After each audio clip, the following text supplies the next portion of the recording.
Alrighty, we are live on Off the Dome. Welcome, Flat Earth Dave, the host of the Flat Earth podcast. How are you doing today, man? Great to see you on this podcast. I've been looking forward to this. I'm super excited to sit down and shoot the shit with you.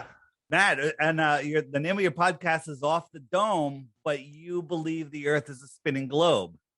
Absolutely, I do. So what's with the name? I'm gonna guess. You believe the Earth is flat. No, untrue. I know it's not a globe. What do you just dive right into it, because why not?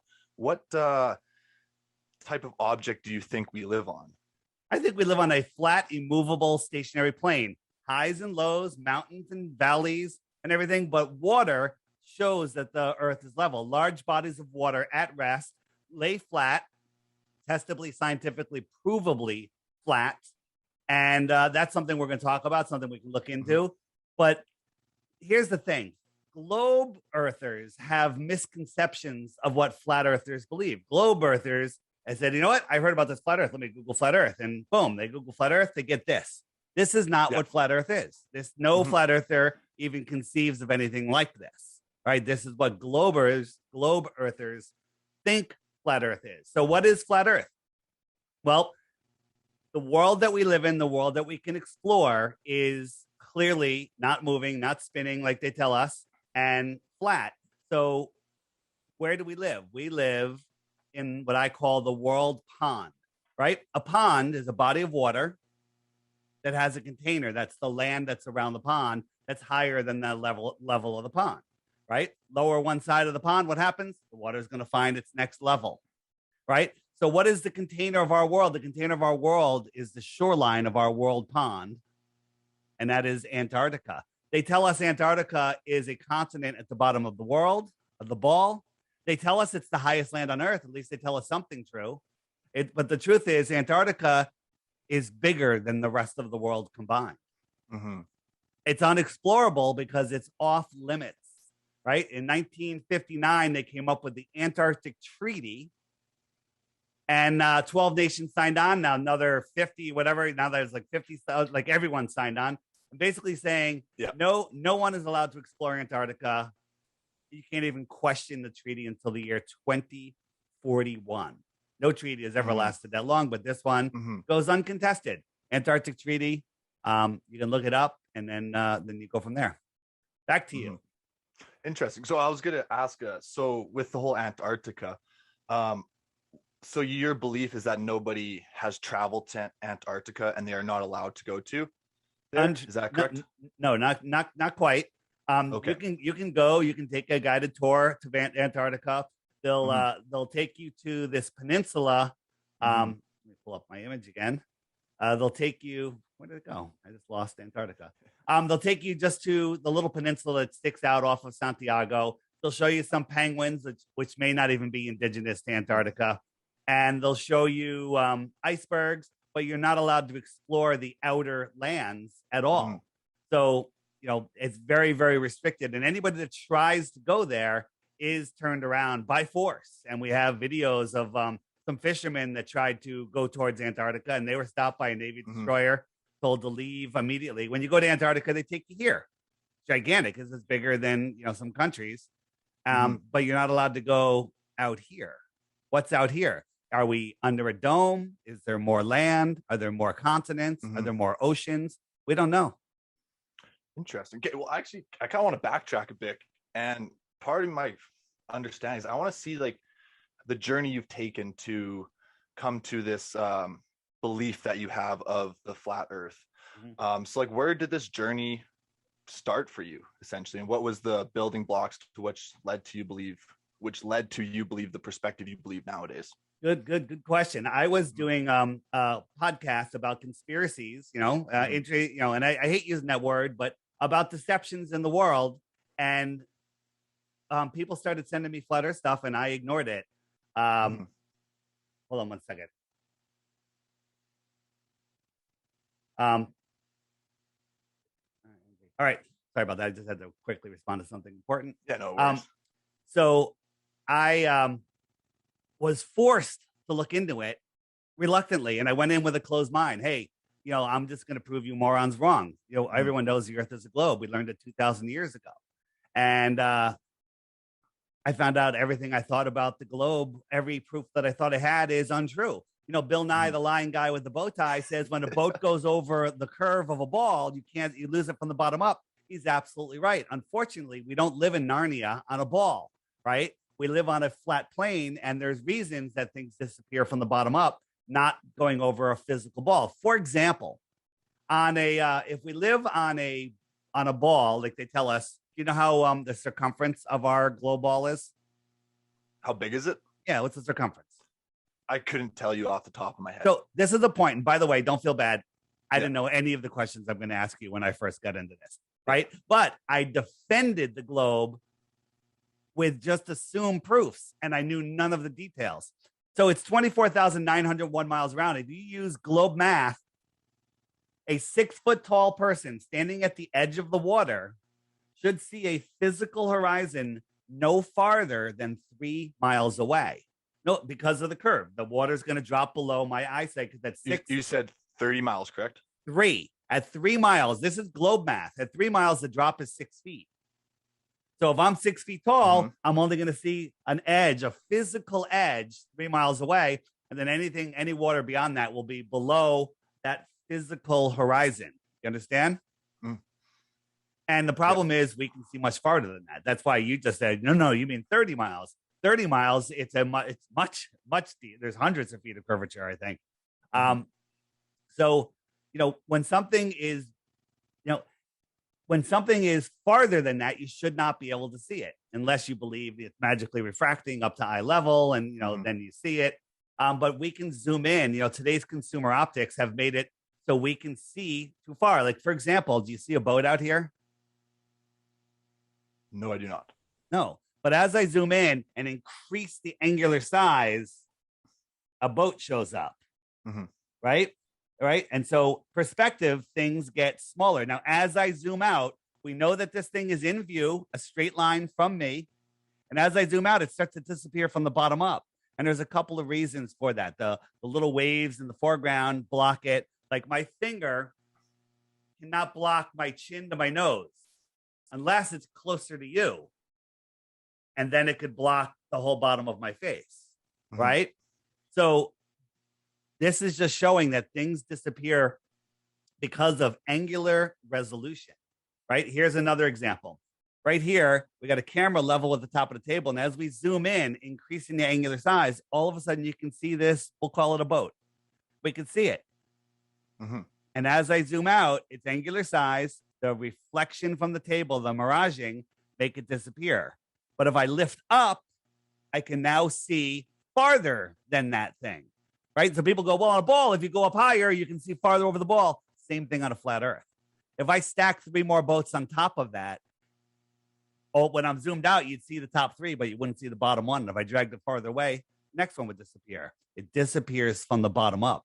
These are things that they don't teach you about your eyes in school. Interesting. Because I know, to add on to this, I think from this example right there, I think one of the examples or reasons why this would happen, I think, was due to the lack of resolution in our eyes, is our eyes aren't able to pick up that small, minute bump or object in the distance. We're on the same page. Well, too, yeah, I agree with that.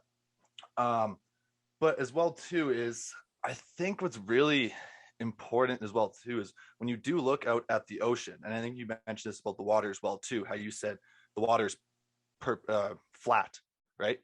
But I think a better way to explain that is the water is perpendicular to the globe, or in your case, the flat Earth itself. Correct? Is that something that you might agree with? I'm not exactly sure what you're saying, other than you're saying that any point of the water, the flatness of the water, is perpendicular to the center point of the Earth. There's gravity. Yes. Okay. Correct. So, yes. so you should be able to see curvature, physical curvature, and we never can. We've tested it with lasers, with mirror flashes, with radar and stuff. So, for example, here is a spot in Aluja, France, where it's a famous viewing spot over the water, because out here is Mount Canigou, which is 175 miles away. Now, globe math calculating the height of the observer and the distance, says that the top of Mount Canigou should be a mile below the physical curve. But 2 times a year, when the sun is migrating in between its two tropics, the sun lines up with the viewer. Now, you can't see Mount Canigou at night if it was in view because there's no light coming off of it. The light bouncing off of it from the sun isn't strong enough to push through the thickness of the atmosphere, just like you can't see the far end under the wall under a pool, even if the water's clean on the far end, because just the density of the what you're looking through. So 2 times a year, the sun gets right in line with Mount Canigou and it backlights it. And right here, the top of Mount Canigou should be a mile below the curve, but it's not. It's right there. We can see too far. Our consumer day optics have blown away their nonsense. And the only answer that you can say is this is a refracted image. Well, how's a refracted image blocking the actual sun? It's right there. It's clear. We see in straight lines. Things get too small to see, but when you zoom in on them, they come back into view.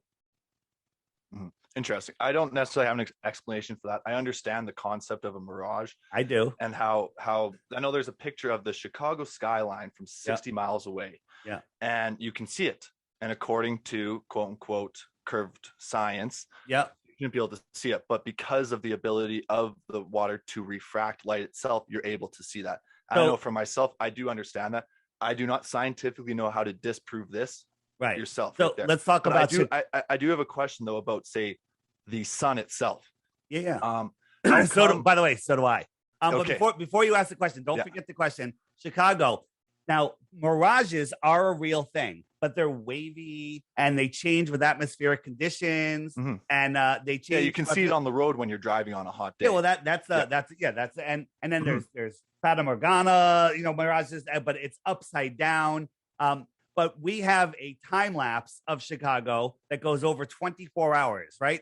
Day and night, changing temperatures, changing humidity, changing everything, and it's still there and it never moves. We've also gotten on a boat, put a camera on the mirage that we shouldn't be able to see, the city, and we drove the boat watching the camera with the whole time.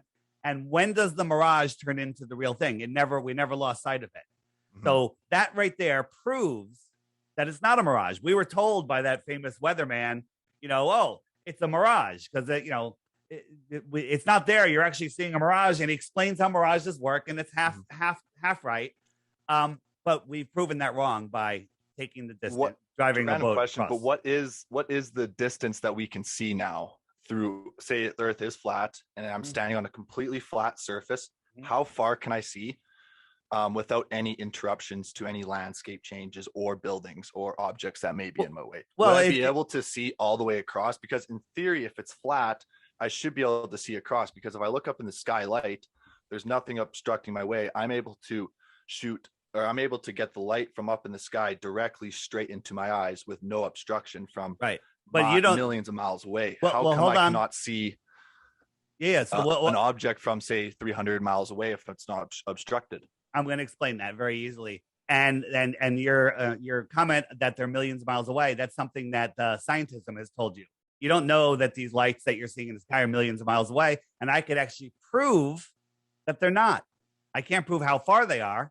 I can't prove how big they are, but I can prove they're not what you're seeing. Well, so we'll touch on that. I'm looking for, So imagine you're in a big swimming pool, Olympic-sized swimming pool. You're at one end, and you go under the water, and you look toward, and I drew a paint, I don't know, a big smiley face on the wall underwater. You can't see it.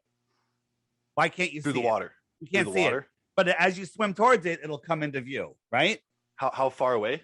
A 50-yard pool. You can't see it in a 20-yard pool. Trust me, I'm a swimmer. I know. Perfectly clear water. You can't see the other end. Now, maybe if there was a light on the other end, you could see the light because the light can push through. But the thickness of the air, just like here, okay? These mountains are all the same color. This is the same color, same.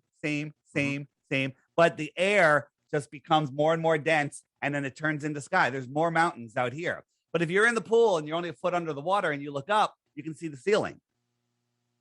Okay? And it was just farther away than the other end of the pool, supposedly. Well, depending on what size room you're in, of course. And that's because you're looking through less density, right? less density. When you're looking up, our atmosphere is very thin, but when you're looking down, right? And the way I look at it is get a tray, get a cookie sheet or whatever, something, and put like 2 or 3 inches of water in it, and put a ruler upright, a 1 foot ruler. You stick it in, you're looking straight up. There's 3 inches of water. The ruler's under 3 inches of water.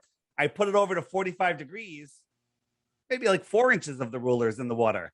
I put it down a little farther, all of a sudden 11 inches in the water, and a little farther, the whole thing's underwater. So the question to you is, how far can we see? It depends on atmospheric conditions. It depends on the height that you're at. Can I see New York City from where I am in Connecticut? Yes, but the bottoms of the buildings are missing a little bit, okay? And that's not due to curvature. That has to do with the same reason that the boat disappeared, but also another reason. Over distance, things get compressed. This building, you can't see the bottom floors. Now, a glober would say it's over the curve. But notice that these porches or these terraces, they're all the same height. But what's happening here, we're getting what's called atmospheric compression. And they literally compress so where you can't see them anymore. You zoom in a little farther, maybe you can see them, but it becomes a point where you can't see them. The wave front edge hides things. Like this boat, you can't see the deck, the back deck. It looks like it's underwater, right? And if that boat was all the way out here behind this little wave right here, half the boat would be missing, because the boat would be smaller. This wave might not be all the way at the horizon. And then a glober would say, oh, it's because it's behind a curve. No, it's just behind a wave. It's just behind, we're losing its angular size. Interesting. That's an interesting fact I did not know. And it does explain why you may not be able to see something if it's above the horizon or above in my perspective, the curvature of the earth. But I do want to kind of switch gears and go back to the sun. I know we were going to talk about that a bit. So for starters, how does the sun and moon rotate around the flat earth? So how or what's the motion? So yeah, like both, I guess. Yeah, like how would you explain it? So here's the motion that we see, and they just happen to be opposed to each other. They're not always opposed to each other. They circle around. Let's talk about. Let me share my screen actually. Yeah, absolutely, go for it. I'm going to show you. This is my app. It's called the Flat Earth Sun, Moon, and Zodiac Clock app, right? And so let's just talk about the motions. Then we'll talk about what the sun might be, where it is. Okay, so the sun goes around. Let me speed it up, and it goes around once every 24 hours. And as you see, it's gaining distance on the moon because it's going a little faster than the moon. And after 28 times around, it will lap the moon.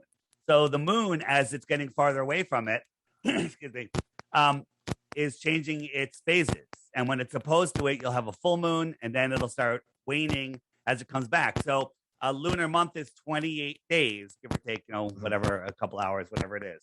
So the sun keeps track of the hours and the days. The moon keeps track of the weeks and the months. And if I turn on the stars are going in the same direction. No matter where you are on Earth, the sun, moon, and stars rise in the east and set in the west.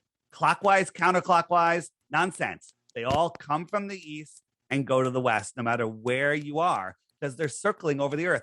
So the stars, by the way, will lap the sun once a year.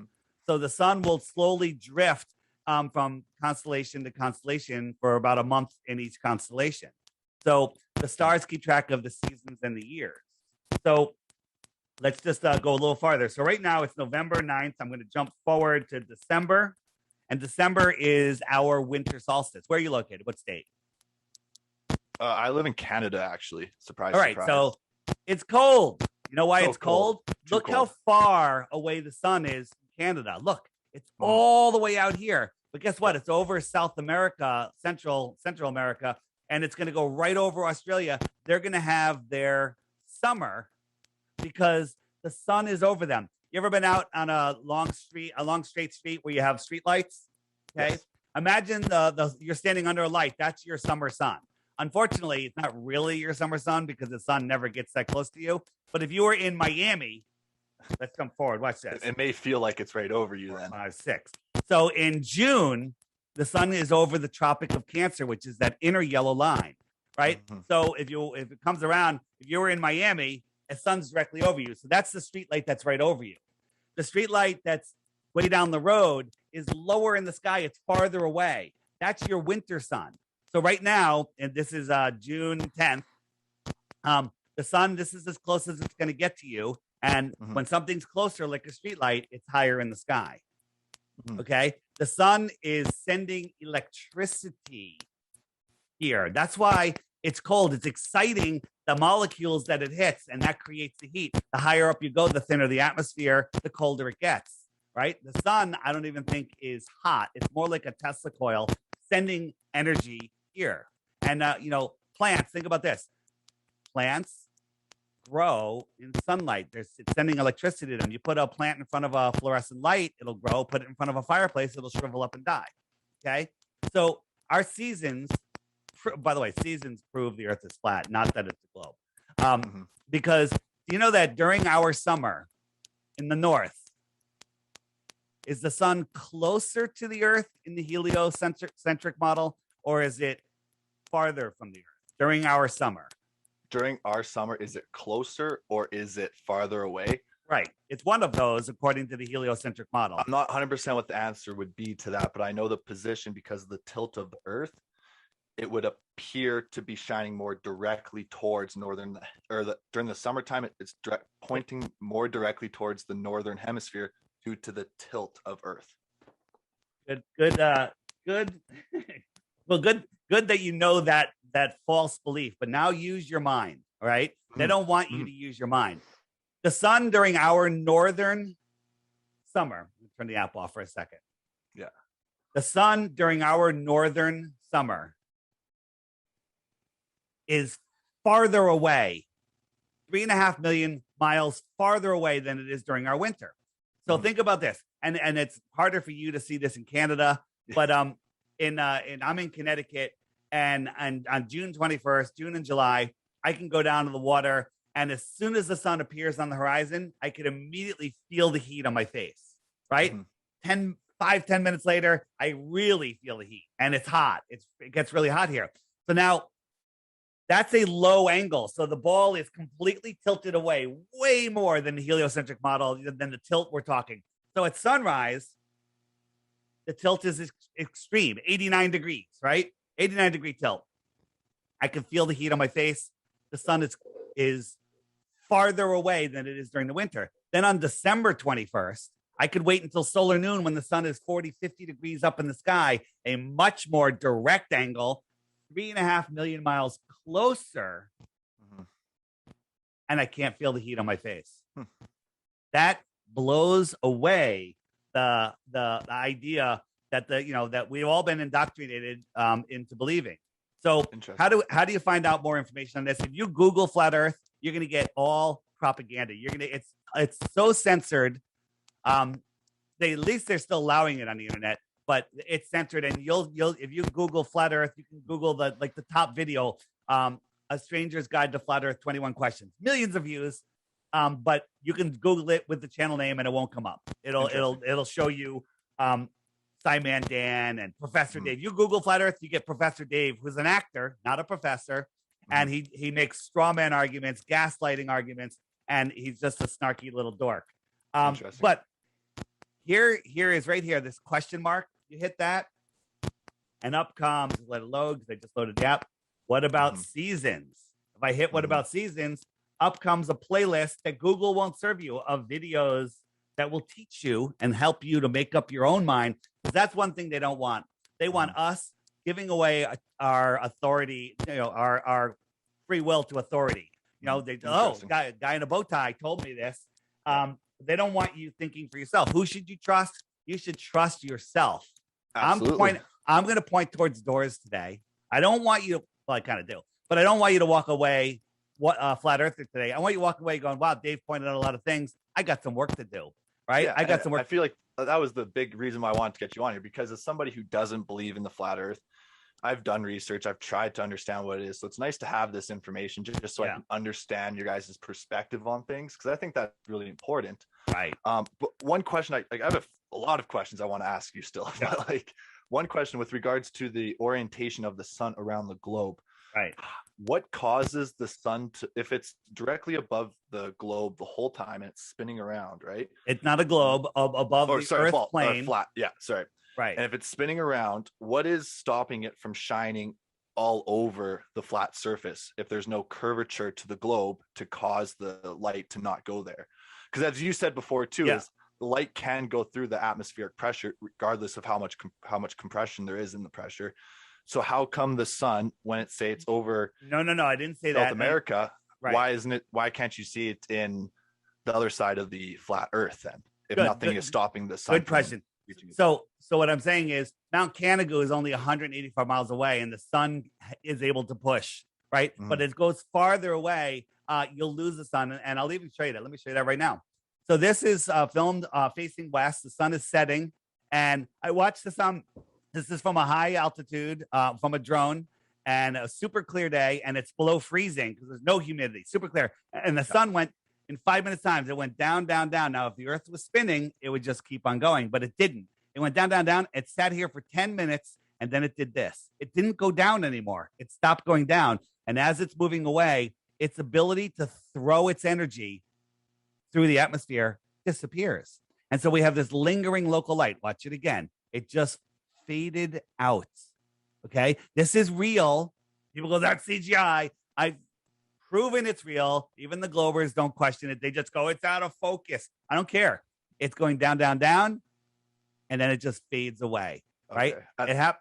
So fascinating, right? You got to admit that. So let's talk about. It's a fast.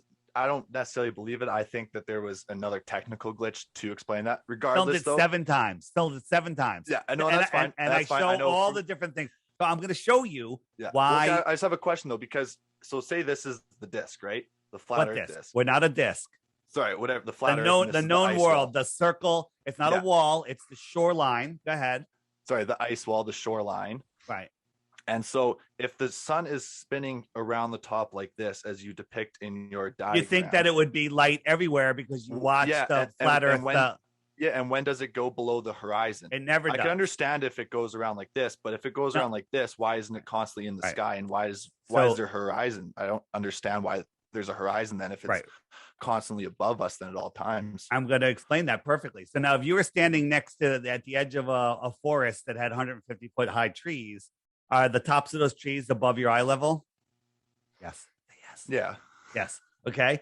So now besides if you were 6 feet below me, but yes. Yeah.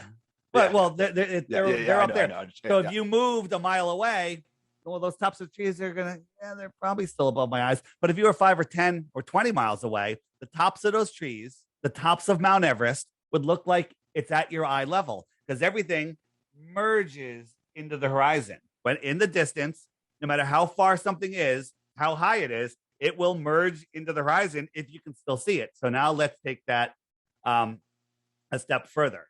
So this is how our eyes work. And if I could find this video real quick. So as the sun moves away, it moves down. Why are everything again? So, that's not what I wanted. Where is my sun video? Give me 1 second. So no worries. As things move away, you agree that they get lower in the sky as it rotates around the globe. In my perspective. In my perspective. If we're on Narnia, yes, it does that, but nothing says that at all. Like here's a shot in Bulgaria, super clear day, and you have to believe one of two things: the sun, whatever it is moving away from you, going down because it's just moving away. Or you're falling over backwards faster than the speed of sound, which is making the sun appear to go away when you don't sense any of that. Okay. This is just a belief that makes absolutely no sense whatsoever. So, and if the sun were to stay in that position at all times and go around the globe, I might. Okay, that makes sense. It goes away. It goes beyond the horizon. So I just don't understand how that stays in the sky. Right. Again, so it's the apparent horizon. Because and like you had said it yourself too, that light is the only thing that can get through the atmosphere. No. I said that the sun's light itself, the direct light, can push farther than the reflected light off of the mountain. Right? Like if I'm standing in a room together with you, you can see me. You see me, or you see the light that's bouncing off of me. See the light that's bouncing off of me. Yeah, light To that's prove always that, bouncing off. turn the lights off, and now you can't see me. Can't see me. Yeah. Okay, so the light that's in the ceiling that's bouncing off of me, is that brighter than the light that's bouncing off of me? The light that's Yes. in the source is brighter. So the sun is the source. It's brighter. A brighter light can push farther. Okay. Mm-hmm. Like if I had a really dim light at the far end of the pool, you probably couldn't see it under the water. Mm-hmm. But if I got a million candlelight one, yeah, you're going to see it because it can push farther. So so that's twice that you said that I said that the sun can go forever. It doesn't. It only goes for whatever distance. So here we go. This is my flat earth kitchen. We're viewing the sun's path that goes in a straight line. And this could be treetops. It could be Mount Everest. It could be whatever. This is the horizon elevated off the counters down here. And the sun never goes below it. It could be a cloud deck, whatever it is. Mm-hmm. Right. And the sun never goes below it, and it's going level. Now I got a camera on the table at the other end looking this way towards us. Okay. And if I showed you this first, I'd say, is this line going down? And you'd say, yes. And I'd say, is this sun going below this opaque barrier, which is at the camera's eye level, or at least it appears to be, but it's not. It's way above it, like that forest line. And as it goes, look at that line. Yeah, I see that. Yeah. Is that a level line? So now I'm going to compare this to an actual sunset over the water. And what do we see? Here's an actual sunset. Is that the horizon, or is that the horizon? But if so, hold on. Just look before you talk, and then you go. This is going behind what I call the atmospheric deck of opacity. That's where the atmosphere is too thick for the sun to go through. So it's just going beyond it like that. It's not going down. It's going beyond it. Definitely. And that's what you're seeing right there. So I do understand your analogy about how it does look like it is going down in your kitchen. But I think the flaw in your analogy is that the Coke bottles are 80% taking up about 80% of the space between the ground and the sun, when in reality, on your concept, it's everything on the horizon takes up maybe about 1%, if that even, of the distance between the ground level and the sun. So I don't understand in that analogy how those bottles I will explain break that, because in theory, if you're going to keep everything relative in terms of how big and scale it up properly, I would say you'd have to use something that is my kitchen it's a bitsy small. My kitchen is only to like the real world. My kitchen is only so big, so you can do this yourself. Go out where you have a huge view, and on a day where there's cumulus clouds that are nice and spread out, and they're all sitting on that flat deck, and you look up at the clouds over your head, and they're clearly up high. But then I'm here in Connecticut. I can see New York City, which is about 25 miles away, and those clouds are literally merged with the water. Now, I can prove that they're not touching the water or going over the curve because I can zoom in and see everything that's in between them. Because I'm in a terrestrial point of view. Everything on my hand here is a terrestrial object, and the whole thing merges together. I zoom in, I increase the angular size, I can see them. Clouds are really up here. This is the terrestrial view. Now, so all of those clouds merge together, and because I'm looking across them, I can no longer see the blue sky between them because cloud, and they all come together, right? So that creates. Just a quick question: are you when you ask or when you say you're zooming in, are you changing the point at which you're looking at, or are you just magnifying? I'm magnifying. I'm increasing the size. But that doesn't necessarily change your actual perspective from where you are. You're just increasing the resolution of what you can see. It's so let me explain. That's not the same thing then. Yes, it's 100% the same. If I'm sitting here and the clouds are merged together, I can do a slow zoom and separate them and see them, or I can keep the camera at the same focus, all the way zoomed out, and get on a boat or a car and go there and just watch everything open up the same. It's exactly the same thing. When I zoom in, it's like I'm moving forward. When I zoom out, it's like I'm moving back. These are things you can test yourself. But not if the picture that you originally taken is at point A, and then you zoom in, you don't miraculously move to point B. You're still at point A. The angle at which you took the picture at is still the same. You're just magnifying the resolution from point A, but you're not actually moving to point B, though, if that makes any sense. Can you see what's in my hand? No. Okay. If you zoomed in, like this is far in the distance, If you zoomed in, you would open up the angular resolution and you'd see that I have a remote control in my hand. Okay. But you lose sight of that remote control when everything zooms together and its angular size is too small. So why can't we zoom in and see the sun? Because the sun is not a terrestrial object. The sun is a celestial object. So as the sun goes beyond, it goes beyond this cloud, we see it. It goes beyond that cloud, we see it. But this cloud is merged with the horizon and it just goes beyond it. And it goes down and it looks like it goes down. Its light can't push through. Now, here's a simple thing you can do. Go in a pitch black room and get a flashlight or a candle and put the candle on the floor on a big round table, whatever. And you'll see that the candle just sheds a light in a small area and the rest of the room will be dark. Now, the other side of the room, you can still see that candle. I agree. But now add atmosphere and density, you can't see the candle anymore. We can prove that because, I did with the sun fade out video. The sun fade out video proves it, that you just can't see. When you look at things going into the distance, they get dimmer and the throw of the sun's light, like when the sun rises in the morning, before it rises, you can read a book on the back side of your house, on the western side of your house. Yeah. How is that possible? What's going on there?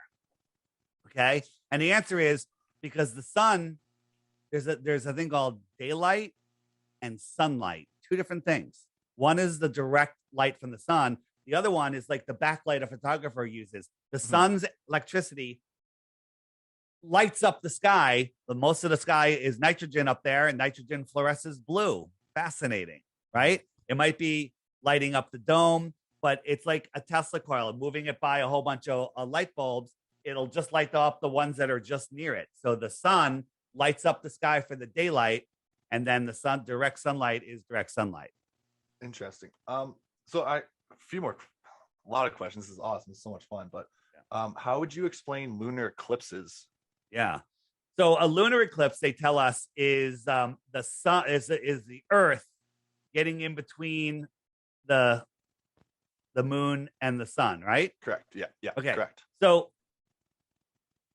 there's so many things wrong with the lunar eclipse. One, when you're using a sphere to cast a shadow on another sphere, as you bring that sphere up, it doesn't come up like a perfect shape move. It comes in as an ellipse, it rounds out, and then it leaves as an ellipse. And that's not what we see. But worse than that, there's a thing called the Selenian eclipse.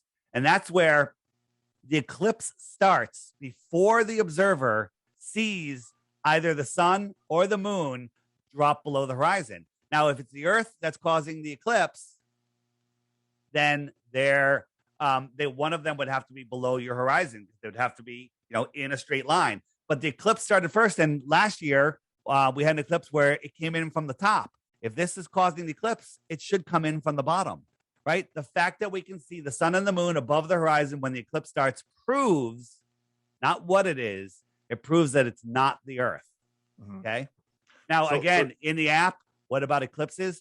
Tons of great videos there. Bring food and water if you click that pop. Yeah, I will bring the popcorn as well too. Yeah. So your explanation for lunar eclipse is that if you are on a globe, you should see the Earth go across the moon it starts off like an oval shape on the moon, or how would you explain the shape on the moon then? You can get I was a bit confused by that one more time. If you get a single source light and then get a ball, a moon, and get another ball, the Earth, and move the ball through the beam of light, and you'll see that its curvature doesn't come in with this perfect curve that just moves and it doesn't change. Right now, if you did it on a wall, like you had a flat moon on the wall, I'm not saying the moon is flat, and you did it with the ball, you would get the curve would be the same. The other problem is the moon's 238,000 miles away. You can't cast a shadow with a sharp edge like that, even a mile. It doesn't work. Take a ball, put it on the ground, an inch over the ground. It has a nice shadow. Lift it up a couple feet. The shadow's gone. It just blurs. It just fades out. Okay. So the whole shadow thing, and then the solar eclipse, even worse. The 2020 or 2019, whatever the last big solar eclipse we had. Yeah. The shadow, the supposed shadow of the Earth of the moon on the sun on the Earth was 70 miles wide. Yeah. That would mean that the moon is no bigger than 70 miles wide. Okay. It would have, it's ridiculous. Again, what about eclipses? Blow your mind in there. What about eclipses? I'll definitely have to do that. Yeah, I'll do some research after that as well too on eclipses. What do you think about because I know this was, did you ever watch the Flat Earth? I forget what it was called, the Behind the Curve documentary on Netflix. So is that a documentary or is it a movie made by people that were paid to discredit Flat Earth? Okay. So let me tell you what happened. There's two things in that movie that you saw. One, the ring laser gyro that proved that there's a 15-degree drift. What they cut out of the movie was they took that gyro and they brought it up to a higher elevation. If it was the Earth spinning, well, it should have still been 15 degrees per hour, no matter what elevation you are on the surface of the Earth. But it wasn't. It was a different amount per hour. That proves that it's not the Earth spinning. But they cut that part out, okay? And in the movie, you know, when they got the results that it was 15 degrees per hour, Bob goes, yeah, we better not let the Globers get this information because they'll run wild with it. But they cut out the part where he said, before we do the test to find out what was causing that. So they literally edited it. And the other part was the experiment that Jaron was doing with the laser. So people say, well, I can level a laser. Nobody can level a laser. But we came up with an experiment. 3 pieces of plywood with a hole in it at the same height. And we used a canal to make sure everything was at the same height off the surface of the canal. And if we could shine the laser through all 3, that would prove that the Earth is flat. But if the Earth is curved, that middle one should be several feet. Maybe it was numerous feet higher, and then you couldn't go through. Well, here's what happened. The lasers, by the way, spread out. Right. And so the first time we tried it, it was like a 10-foot wide laser. We're like, that's not going to work. So we've got a very expensive condenser. Well, the condenser melted. The laser got so hot it melted and we broke the laser. Right. So we're like, all right, well, we're here and we're like, hey, raise the light, hold the light in the hole. You see it? No, I don't see it. Now raise it up. And the guy goes, yeah, I can see it now. And Jaron goes, interesting. Because it was interesting. But the problem is, if the Earth was curved, he'd have to raise it up like 27 feet or something for him actually to make a difference. But then it cut right there, right after he said interesting. Then he brought it down, and the guy goes, oh, I can see it now. Yeah. Which might prove that the Earth is flat. However, us being rational, critical thinkers, us flat earthers, and there's Globers there too, we said, this didn't prove anything. Too many variables. It was trees. It was dark. The laser broke, and we all walked away saying it proved nothing. It might have proved the Earth if you had to make a decision. It was more flat Earth, but they edited it, put it in the movie. These are the same people that made hit pieces on a very famous Connecticut school that had a crazy guy that go to the school. I don't want to say it if this is going on YouTube because they'll censor it. But these people are paid movie producers to do propaganda. So there you go. Sorry for the long explanation, but when people bring this one up, this is not a documentary. It's a movie hit piece. No, it's like I said before, this is super interesting and informative. Just kind of understand your perspective on this stuff because I've never actually had a talk or a discussion with anybody like this.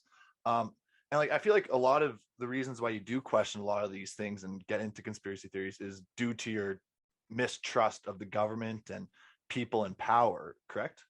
No. Yeah, that's not why I got into it. I was first looking into what is money. I was like, money's really interesting. How does it work? Right? Because they never really taught me in school. And I started researching money and I'm like, wow, money is just a control method. It's fake. It's monopoly money. And then I found out that the IRS is not even federal, right? It's not even like a government agency. It's a private bank run by a bunch of guys. And then I'm like, this is interesting. And so then, that one thing leads to another. It's like, the problem with the human race, which isn't a problem, but it's the cause of the problem, is everybody is trustworthy. I trust you, right? You got a backwards hat on, which is ridiculous, but okay. It's to block out the sun. yeah. Well, I don't like the sun on the back of my neck. So, exactly. Or maybe my giant head distracts people, or maybe it makes my headphones more comfortable. Exactly. Everyone I live in a world where I'll trust anybody until you burn me once. Well, they've burned us many, many times. This is about control. Okay. This is all about controlling your mind, controlling your ability to live your fullest life. Go ahead. Mm-hmm. Uh, yeah, no, like I love how that you're very open-minded on these situations. I do have a question as well too, because I feel like you are involved in a few other conspiracy theories as well too. If like what Wait, other, go or ahead. not say conspiracy theories, but like say random question though, but like say Sasquatches. Like, do you believe in say Sasquatches or kind of stories along the lines of that, for instance? Well, again, in the app, if you hit the Mm-hmm. Mud Floods Tataria button, which shows Yeah. our lost history, I believe there was giants here not that long ago. I don't believe dinosaurs existed as explained. There were some Mm-hmm. giant lizards, but not that long ago. Yeah. You know, they're do I believe in Sasquatch?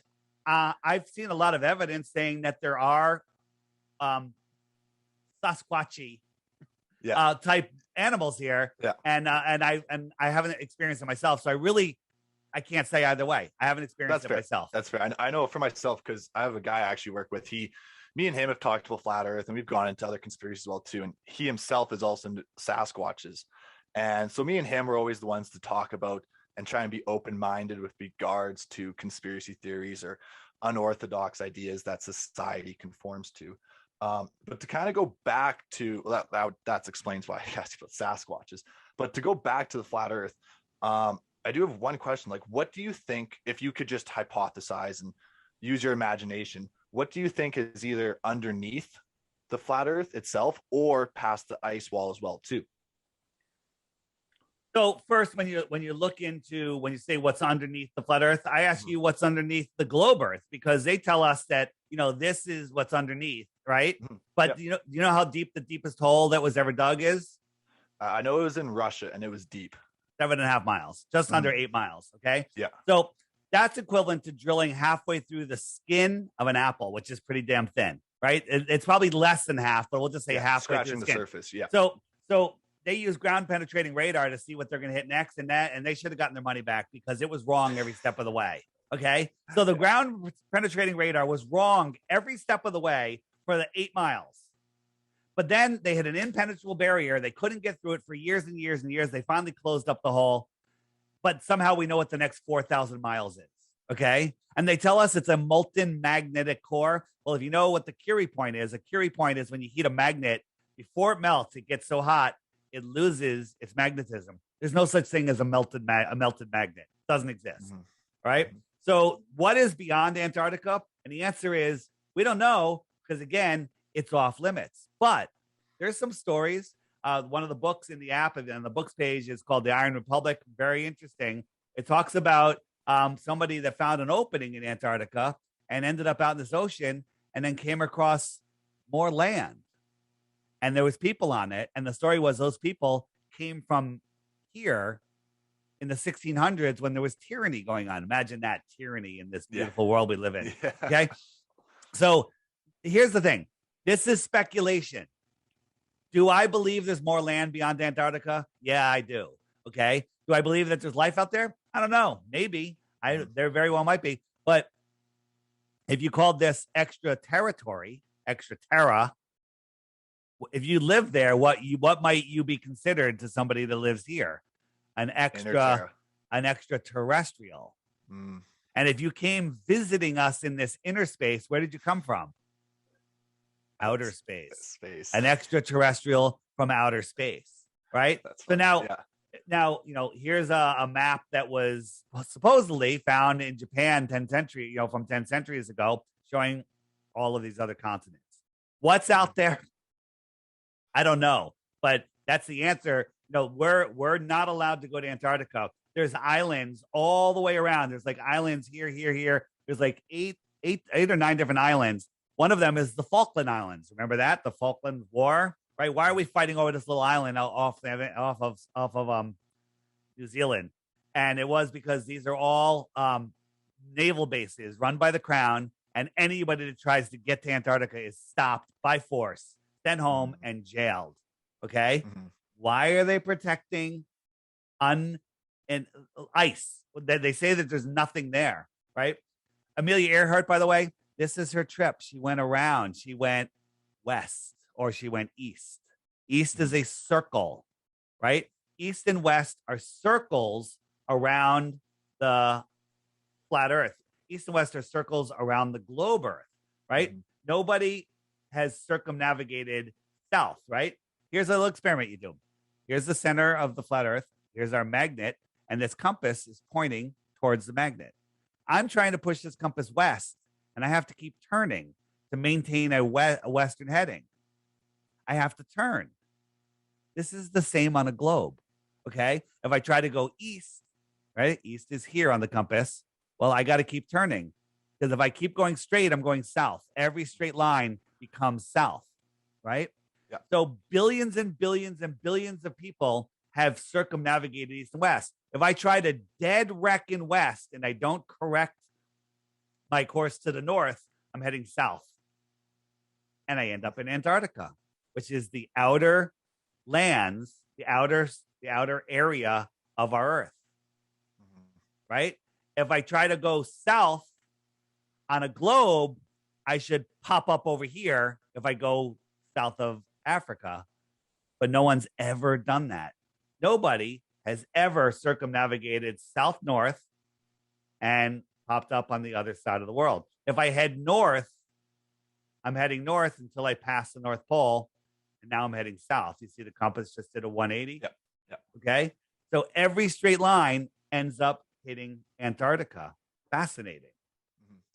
Another question, just because they keep coming to me now. They're going to keep coming. Awesome. I love this.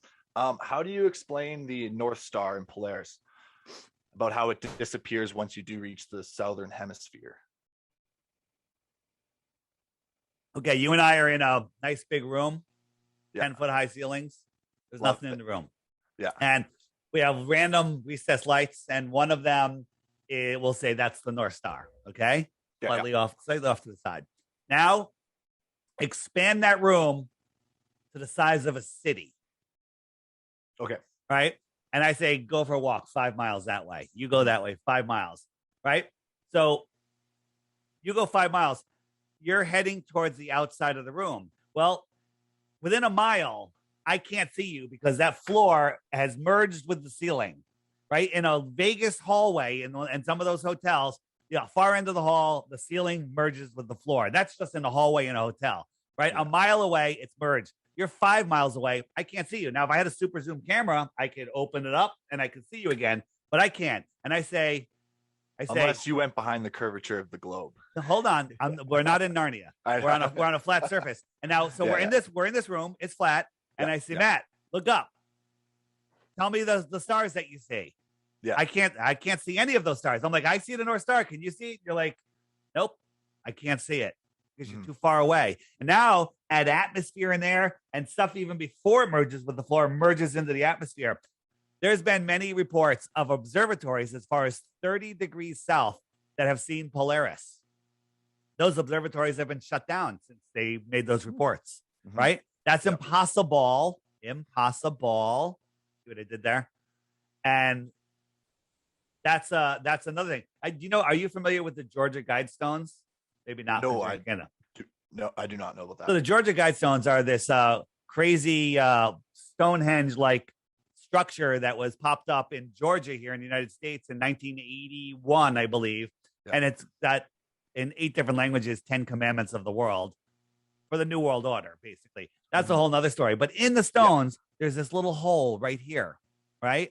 And when you look through that hole, right, it's been up for over 40 years. What do you see? You see Polaris. Do a time lapse. All the stars go around. How can we be corkscrewing through space in 4 different directions at once, traveling 4.5 billion miles a year in one of those directions, and Polaris never moves, right? We're corkscrewing through space like this in your helio-nonsensical bullshit model, okay? All right? So we're corkscrewing all these different directions. So let's talk about the speeds. I told you before, at the equator, we're spinning 1,000 miles an hour. So when you watch the sunset, you're falling over backwards at 1,000 miles an hour. And that's why the sun is appearing to go down, okay? We're orbiting. You have no idea how fast, right? Too fast, yeah. So fast. 66,600 miles an hour, okay? 66,000 miles an hour. how fast is 66,000 miles an hour? Okay. Let me get, you know what? I'm going to just bring it. Actually, let me do this. So 66,000 miles an hour. We're chasing the sun at, want to take a guess? No. We're chasing the sun at close to different estimates, but 500,000 miles an hour. Okay. Mm-hmm. So I'm going to quickly share my screen here for a second. Yeah, go for it. I know. Thank you. I'm trying to talk while I multitask. No, like I meant like, yeah, go for it. All right. Absolutely. So, oops, I got to just stop that 1 second. I got to share with sound. So let's take the slower speed, the 66,000 miles an hour. This is called the hypersonic sled. Okay. Now watch how fast this thing goes. Ready? Yep. Love it. All right. Let's watch it one more time. We're orbiting the sun 10 times faster than that, and we're chasing the sun at 100 times that speed. Okay? So here's the question. Who told us that? Who told us that? These are the guys at NASA told us that, right? Who are liars, right? Then we look at this. This is called nature. This is called nature. Nature doesn't lie. Nope. Use your common sense. Are we going 100 times faster in one direction, a curved direction, by the way, and corkscrewing 10 times faster than that, the hypersonic sled, and then we have water that does this? This is all you need to know that the heliocentric bullshit model is complete and total nonsense. Okay? Well, I think that's just because the nature itself is part of the globe. It's spinning with the globe itself. It's part of it. And then the atmosphere itself is protecting the globe from all the conditions outside. And it's cool story, bro. Love it. Yeah. Matt, I have to say that's the most, I'm going to say it, retarded thing I've heard all week. Okay. It's just part of it. Use your common sense, dude.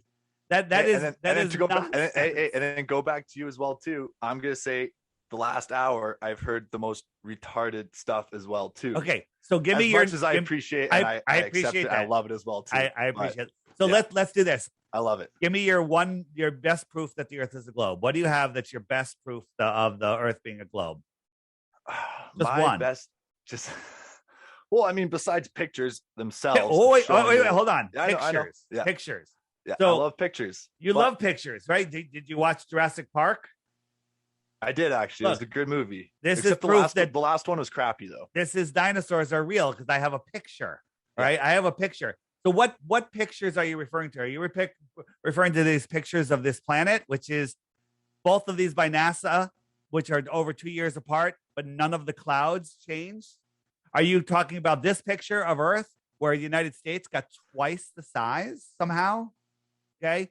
Are you talking about this photo of Earth that was on everyone's iPhone that the creator of it, Robert Simon, a NASA visual artist, admitted he made it in Photoshop from strips of data, and he's the lazy Photoshopper. He used the same clouds again and again.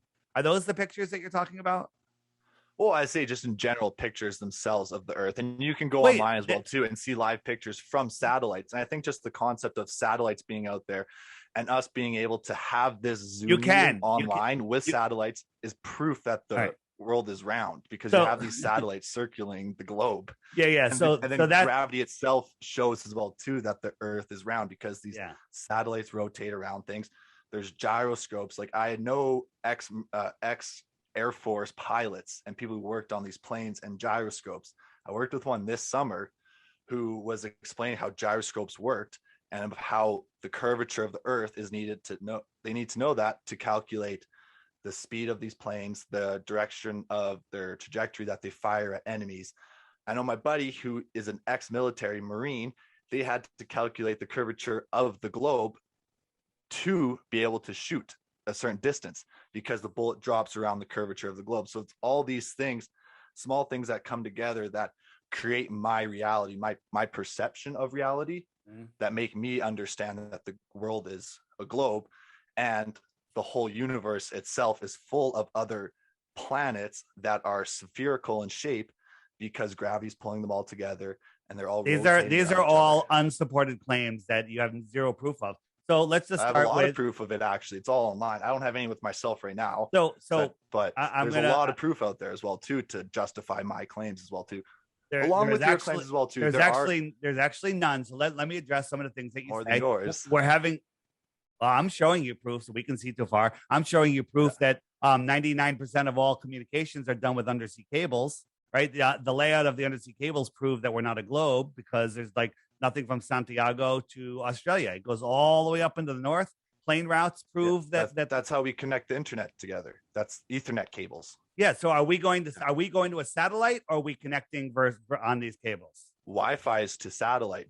Wi-Fi is not to satellite. Sorry, Wi-Fi GPS. Sorry, is to satellite. So that's another false belief. Let's unwind that one. Do you know who the largest consumer of helium in the world is? No idea. NASA owns all of the helium companies in the world, and they launch what they call satelloons, which are satellites hanging from balloons. Okay. Yeah. And they admit that there's tens of thousands of these things up there. They can control where they go by electrostatically raising and lowering them into different wind conditions, different wind channels. And this is your satellite. Now, I'm not even claiming that GPS is used by satellites because GPS doesn't work when you're out over open ocean. It doesn't work in the Southern Oceans. It doesn't work over the Amazon jungle. Why are there no GPS? Why are there no satellites, in those areas? Okay. And the answer is because it's all done with ground-based towers, and there's no towers in the middle of the Amazon. There's no towers between California and Hawaii when your plane goes into approximator mode when it's like 100 miles offshore. Okay. GPS is the ground positioning system. It used to be called LORAN, but then they put a graphic overlay on it in the 80s or 90s, whatever it was. And that's provable by where you can't get GPS. And these things are crashing all over the world, and they quickly scoop them up. But everybody with their cell phones are getting pictures and videos of them. And these are not falling out of space. They're on balloons. Okay. I don't necessarily, I understand what you're kind of bringing. I don't believe that. I'm just going to keep it very blunt with you. You don't believe it? No. And I think as well too, is I've been in planes as well too, where you can, on a clear day, when you're on a plane, you can see the curvature of the earth. So not only do I have a general understanding of the concepts that make the earth round, is I've been in a plane before where I've actually seen the curvature of the earth as well too. And on top of the whole gravity thing, let's do one thing before you get into gravity. Let's address your plane. Neil deGrasse Tyson admits that you can't see the curvature of the earth from even as high as Felix Baumgarten space jump 127,000 feet. He said the earth is too big to see the curvature from this height. Okay.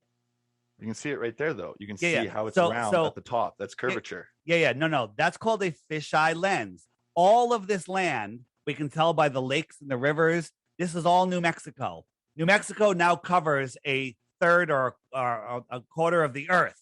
Okay. Yeah. This is a fisheye lens.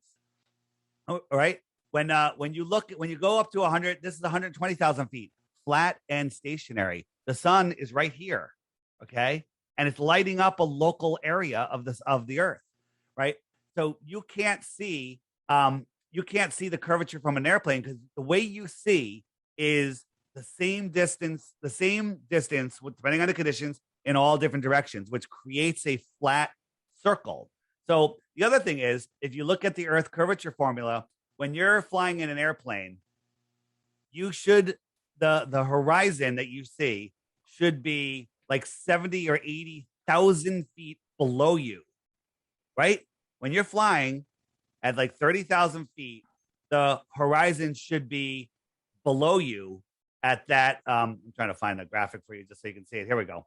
Yeah. So at 39,000 feet, the horizon should be 242 miles away on the ground. On the ground. If you're at 39,000 feet, it should be 242 miles away. The drop would be another 39,000 feet. So in an airplane, the horizon that you see should be 78,000 feet below you. But in an airplane, you can look out the left window, you can look out the right window, see the horizon, and draw a line, and it's going to go right across your eyes. They're both at the same level. It should be 78,000 feet below you. Okay. But you think you see a curve because of the way your eyes work. When you look forward, you see the same distance in all directions. Okay. So this is looking at 12 o'clock, 1 o'clock, 2 o'clock, 3 o'clock. You see the same distance before the atmosphere pushes together, right? So here you are standing. You see the same distance in all directions, whether you're on an airplane or whatever.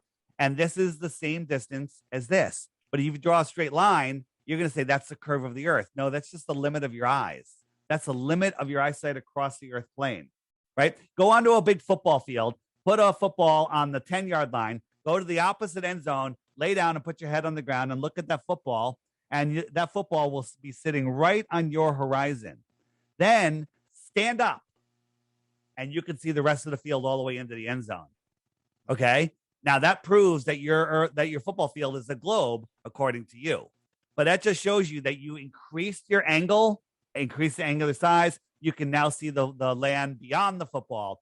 But when you're laying down, that football is going to be laying on the horizon. Even some of the bottom of the football will be missing because of some of the grass blades ahead of it will create a false horizon. But when you stand up, you can see the last 10 yards into the end zone and into the clubhouse. Cool. Okay, well, actually, another question that's kind of popped in my head. Because you were saying because the angle at which you can't see the sun, correct? Is that why there's the horizon? I forget exactly. But say if I forget exactly how you explained it. So pardon me if I said that wrong. I probably did. But when you're in a plane, however many feet above the globe or the flat Earth, how can you not see the sun then that's on the other side of the flat Earth? If you're so high above, how come you aren't able to see the sun? How come it's still below the horizon?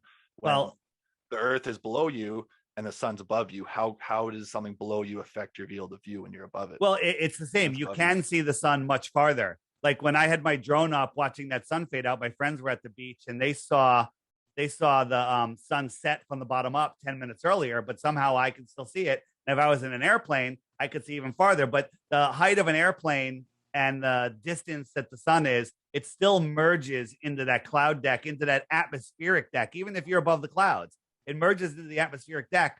But there has been many flights. Like there was a flight from California to Germany, and the whole time the sun never set. And we tracked it. Someone did a time lapse, and we could see all the cities and stuff. But the sun never set. And then it made it all the way to Germany. So I think California, north, all the way across over to Germany. And the sun just went around and it never set. So your claim that you can't see the sun, I'm saying you can. Okay? You can. I'm saying you can't though, because I've been on a plane at night. No. This is my conclusion. So this is the flat Earth, right? Correct? Yeah. If you're up here, right? Much closer. Yeah. An analogy. I mean, it's an example like you do in your kitchen where it's just like the scale of everything is a bit off. But so the ground's at my lap right now. I'm right here. Right. And the sun's up here. How does the ground block my field of view from something that's up here? Right. So the angle doesn't work there. It actually does work. It actually does work. A different dimension where the laws of physics are different now. No. So think about this. A truck at the end of your street, like on Long Street, and you have a truck, a regular Mack truck, but it's a half a mile down the road. That truck, the top of that truck is going to look like it's at your eye level, but you know it's higher, right? Yeah, absolutely. So you're standing under a street light, which is above you, 25 feet above you, whatever it is, okay? And you're watching those street lights go down, and the street lights that go beyond that truck, eventually that light will be blocked by the truck. Because here's the truck. Because the truck's above my eye level. The truck's above your eye level, but it looks like it looks like it's at your eye level. But okay, but there's no truck though when you're in a plane. There's only the ground. No. Ground, the plane. The truck and I am not the same level. The truck's above me, so that's why it blocks my level because it's in. That's right. Right. And so the ground's below me, so it doesn't.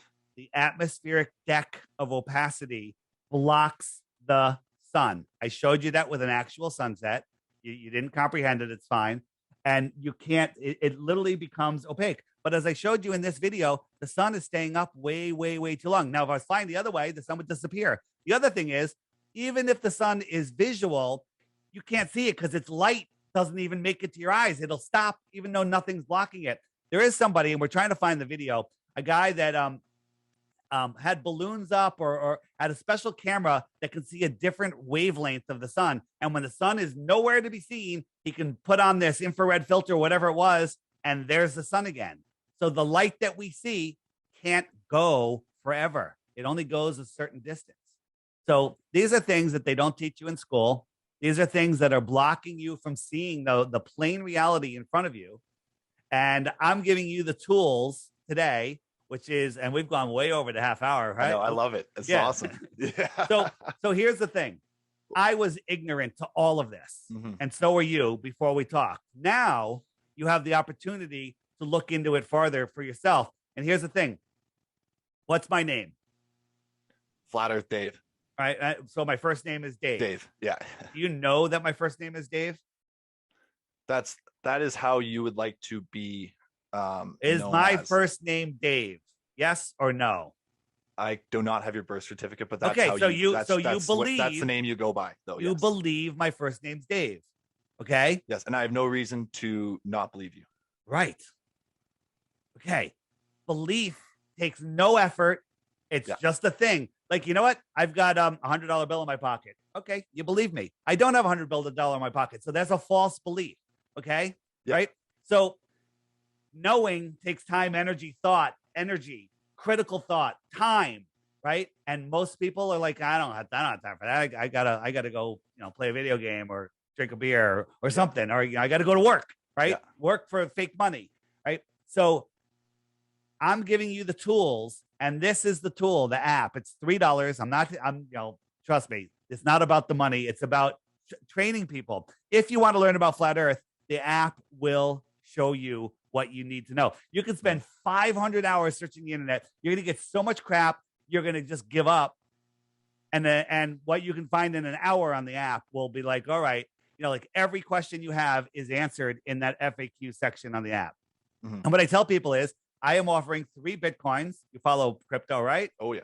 3 Bitcoins for 1 proof of the globe. But what you have to do is every day on the app, there's a featured video right on the home screen there. Yeah.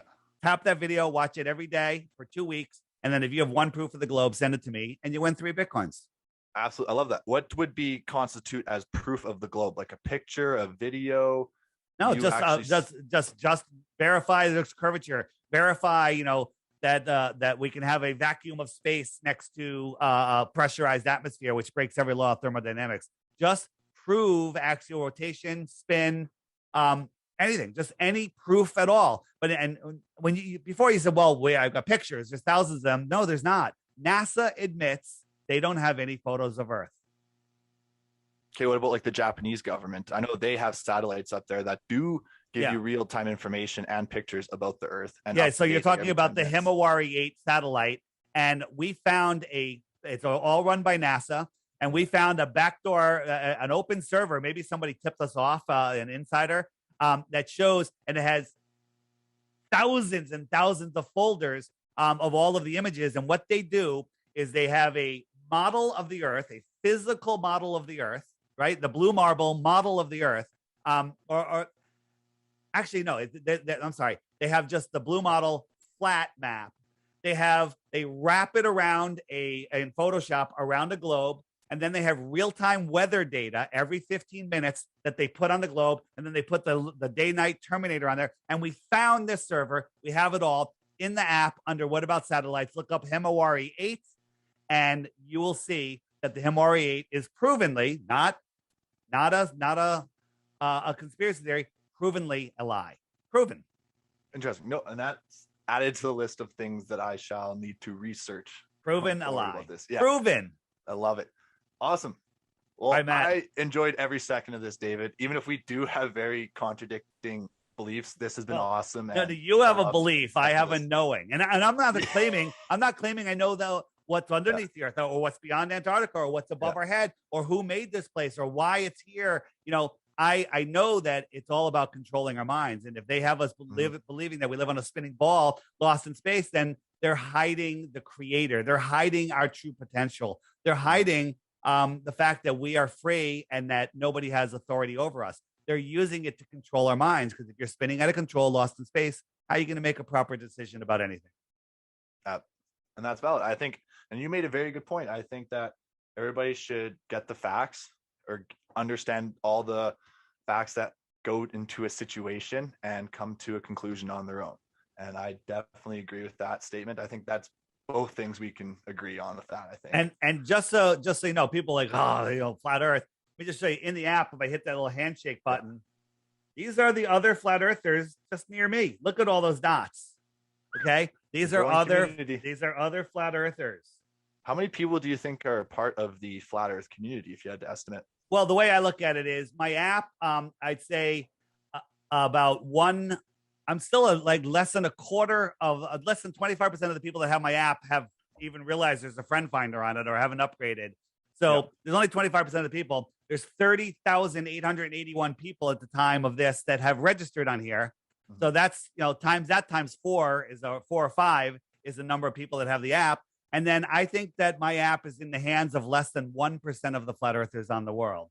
So we're talking, 120,000 people times 100. That's, what is that? I 12 million, or 120 million, whatever it is.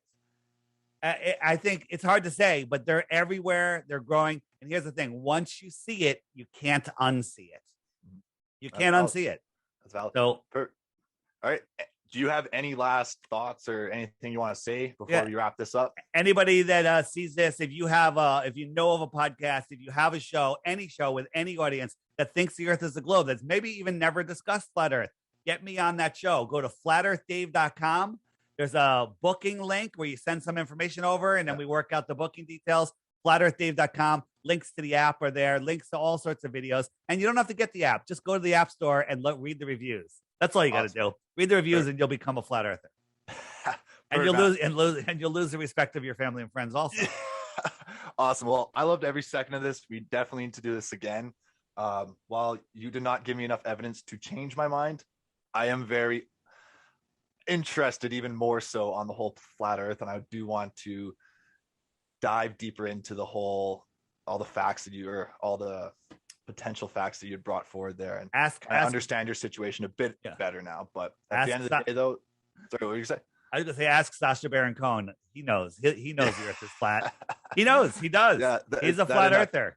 Kyrie Irving is a flat earther, not a dumb guy. Right. Not a dumb guy at all. Right. No. And yeah. I feel you guys do have a misconception at times, though. But anyways, this was awesome. I respect your viewpoint on everything about this, but hopefully, Matt, are you putting this up on YouTube? Yeah, I probably will be. I know for sure I'll be putting it up at least on my podcast, but I'll most likely be putting it up on YouTube too, just for like the visual aspect of everything, because you did bring that whole PowerPoint system. I don't know how you use that so easily, but send me the link. Send me the link, and I'll share it, and people will get to see how the other side thinks. Awesome. I love this, David. All right, man. Thanks. All right.